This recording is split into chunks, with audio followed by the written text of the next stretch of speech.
провода, ток по рукам, телефон на все голоса говорит пока. Пора.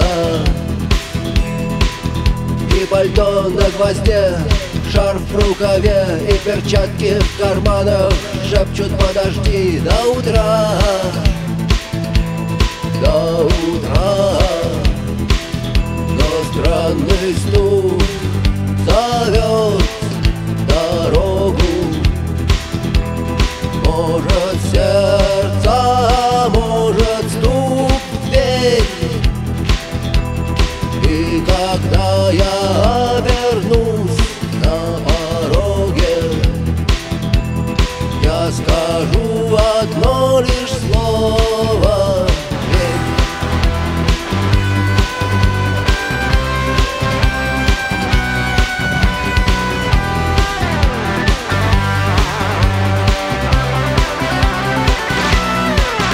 И опять на вокзал, и опять к поездам, и опять проводник выдаст белье и чай.